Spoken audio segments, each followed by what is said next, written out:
आमर भी छोट बेलू मो घरे आम घरे मो बाप घरे मुझे देखी आमर भी गोवर्धन पूजा करा जाए आम मुंबई रे रोलु हेले भी फिर भी आम गोवर्धन पूजा टाइम नवेम्बर मसरे आम छुट्टी आसू पूजा करा जाए दीर्घ बोधे 2017 आमर ये भित्ति प्रस्तर जो भूमि पूजा करा जाइथिला बहुत बाधा विघ्न भितर आम माने दीर्घ 9 वर्ष लगी आमको जहा ईश्वर को कृपा आज मंदिर प्रतिष्ठा माने प्रतिष्ठा करागला आमर 26 रु 29 5 दिन हेलाणी यज्ञ चली कार्यक्रम चली जहाँ पूर्णाहुति करा सारंकर ये अनुष्ठान को आसवा पर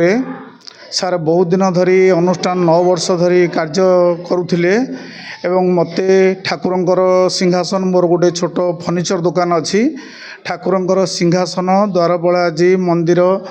आ मूर्ति जहाँ सब मो दायित्व देते जगन्नाथ बलभद्र सुभद्रा मूर्ति दायित्व भी देते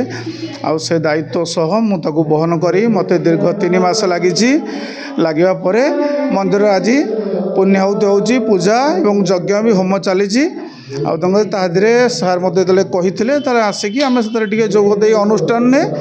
अनुष्ठान कार्यक्रम में जोगदेकी पुण्याहुति करने बंदोबस्त करुचु। मो मन भितर थेला जे आमर कुलदेवता भगवान श्रीकृष्ण गोवर्धनधारी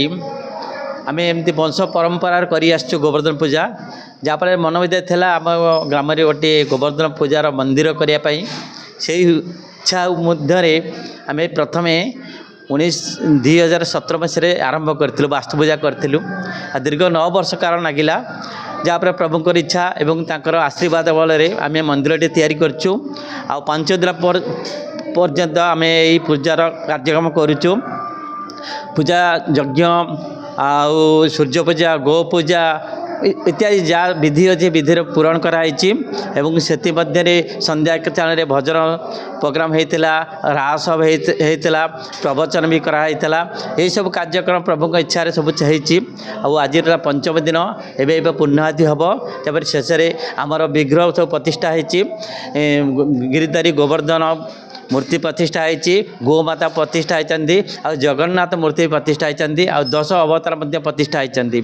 एवं प्रभु आशीर्वाद ये मंदिर में समस्त देवता विग्रह रखाई मंदिर विशेषकर ओडिशा बहुत वीर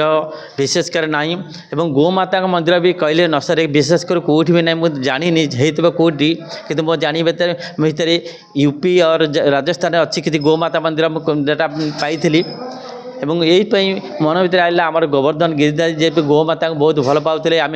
समस्त सनातन हिंदू भाई मैंने आम गोमाता को बहुत पूजा करूँ कि पूजा कर कौन भी मंदिर ना आम यही इच्छा मत आम गोमाता को सुरभि माँ को आम पूजा करने निष्पत्ति नहीं आमर गोमाता मंदिर भी स्थापन करा जायछि।